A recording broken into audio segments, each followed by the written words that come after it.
Siman Chavzaïm, ça fait des lettres, mais avant, je vais récapituler l'endroit exact des téphilines de la tête. Alors, le Mishnah Moura tranche qu'il faut que la totalité du boîtier soit sur la tête. Sur la base des cheveux, comme on dit. Au moins un peu au-dessus de la base des cheveux. C'est Donc la fontanelle, c'est ça? La fontanelle, ouais. C'est là où les bébés ils sont mous. Non, jusqu'à la fontanelle. Ouais. Jusqu'à la fontanelle. De la fontanelle vers le bas, mais... Donc en fait, même s'il suffit qu'il y ait 1 millimètre de tuiline qui est en dessous, c'est pas valable. J'ai découvert qu'il y a des poskim qui disent que c'est pas grave si le rebord des téphilines n'est pas au bon endroit. C'est-à-dire le carré central. Il y a le carré central et il y a ce qui est autour, la titoura. Là où on fait les coutures. Quoi.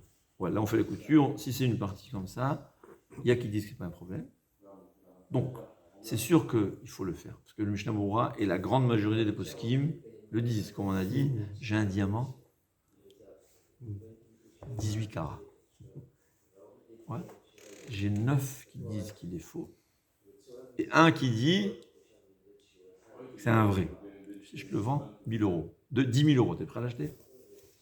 Moi, je ne fais pas une mitzvah si 9 poskim sur 10 disent qu'elle n'est pas valable. Par contre, c'est la raison pour dorénavant, je vais arrêter de saouler les gens. Ouais. Tu leur dis 2, 3, 4, 5 fois, fais attention. Si en plus il ne fait pas, ou ta vie, c'est pas grave, il y a un mort.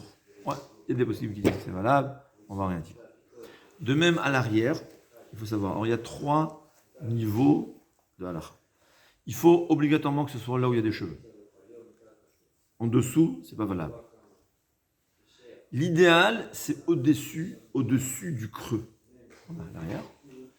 A posteriori, même si c'est dans le creux, c'est valable. C'est clair? 3 niveaux. En dessous des cheveux, c'est pas valable. L'idéal, c'est au-dessus du creux qu'on a à l'arrière. Mais a posteriori, quand c'est dans le creux, il n'y a pas de problème. Ça y est, Funalef.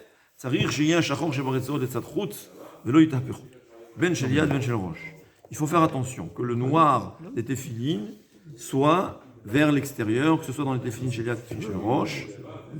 Et dit le Mishnah Moura, quelqu'un que c'est téphilines, tu sais, il a mis les téphilines, et au bout d'un certain moment, il voit que ça s'est inversé. Hein? Il doit jeûner.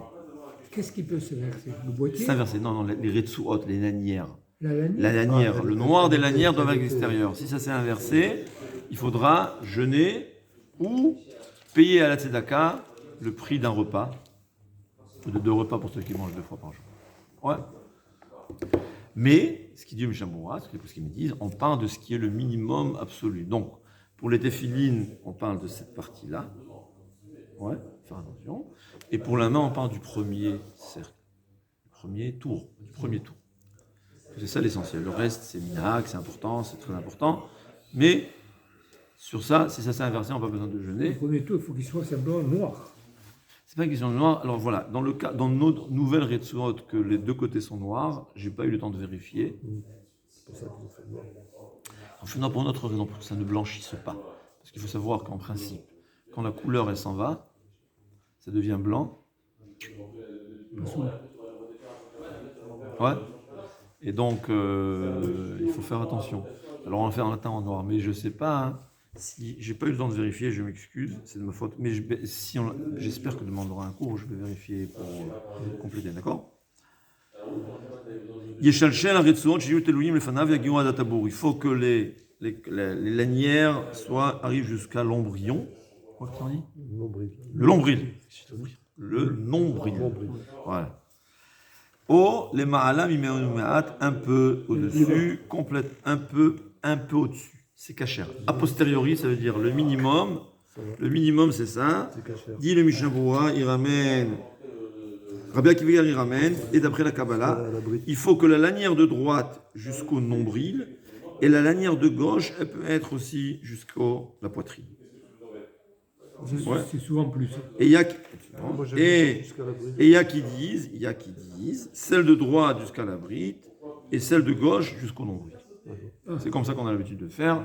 Et si c'est un peu plus grand, c'est pas grave. Mais savoir qu'à posteriori, ça s'est coupé. Par exemple, des fois, on verra, la couleur elle est enlevée. Alors il faut savoir que si c'est le minimum, ouais, c'est en dessus. Pour celle de gauche, on va dire au-dessus du chazé de la poitrine, eh ben, il ne peut pas faire la bracha sur les filles. Il faut leur remettre les 2 autres finis. Mais si c'est déjà au-delà, donc Bediavad c'est cachère. C'est pour ça que c'est bien de savoir. Rochav haretzuot shel yad v'shel rosh, qu'horaire sera lefachot, la largeur d'une graine d'orge.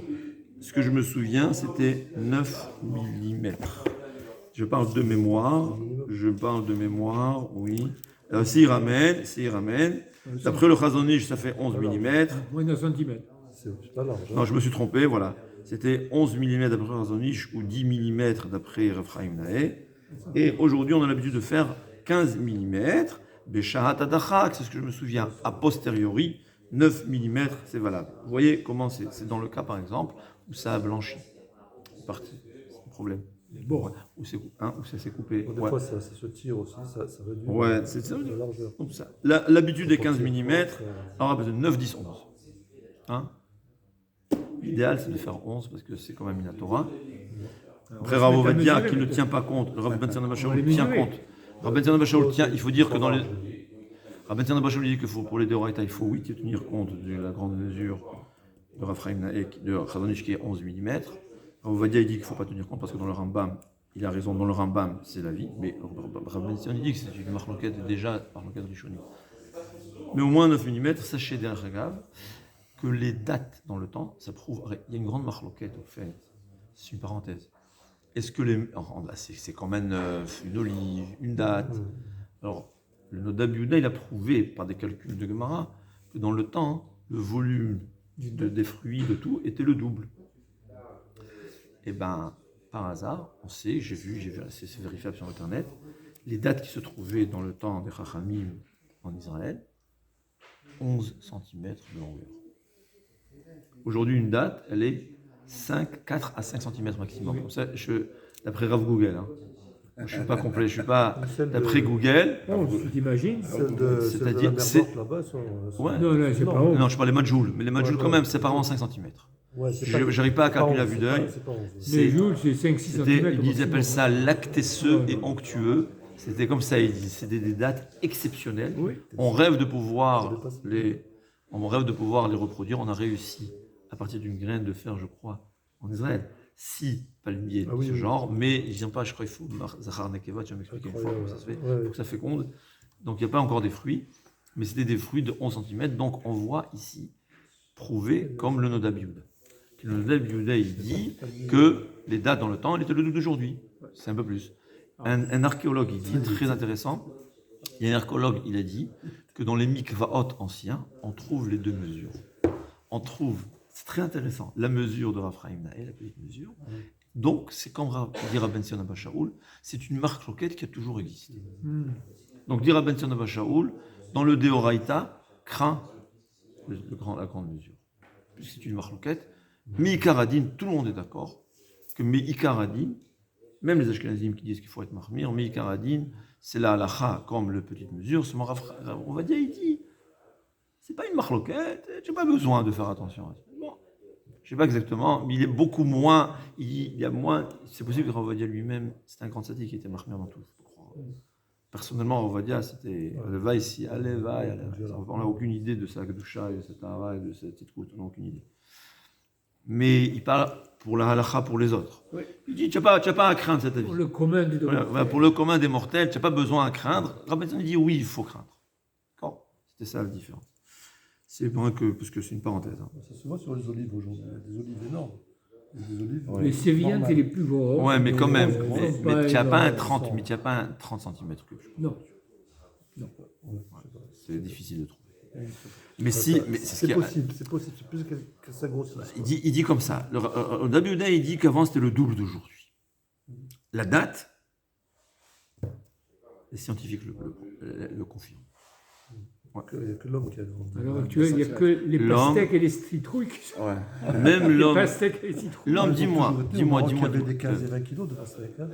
La taille moyenne dans le temps, c'est comme aujourd'hui? Non, moi j'ai visité des châteaux du Moyen-Âge. Il y a les lits, ils ne font même pas la longueur de la table. Là. On a grandi normalement. Les rois de France, avant l'homme était plus petit. Il faisait 1m40. Hein, parce que d'après ce qu'il en sort, de ça que l'homme, au contraire, il a rapetissé. Tu vois que si tu vérifies matériellement, d'après l'histoire, il y a des contradictions. Oui, des contradictions. Ouais, donc c'est pour ça qu'on ne peut pas trancher. Ikaradin, sachez, Ikaradin, tout le monde est d'accord. Le Ikaradin, c'est-à-dire la halakha stricte, c'est sûr que c'est la petite mesure. Ok. Combien faire attention à la grande mesure? Là, tu trouveras. Et chez les Ashkenazim, en général, on est plus marmire. Je pense que Chabad, non, je ne sais pas. Parce que Raphaël Naïs, c'était un chassid Chabad. Et chez les autres Ashkenazim, on fait presque tous, ils disent il vaut mieux craindre la grande mesure. Chez les Sfaradim, tu as plus ou moins, il y a qui ne te disent pas du tout, presque pas, il y a qui te disent oui, il y a qui te disent bon. 1m70 en moyenne. Au Moyen-Âge. C'est juste pour une parenthèse. C'est pas d'accord. En moyenne? Non, en C'est ça, moyenne. mais Ça, c'est normalement, grand. c'est plus bas. Hein. C'est grand.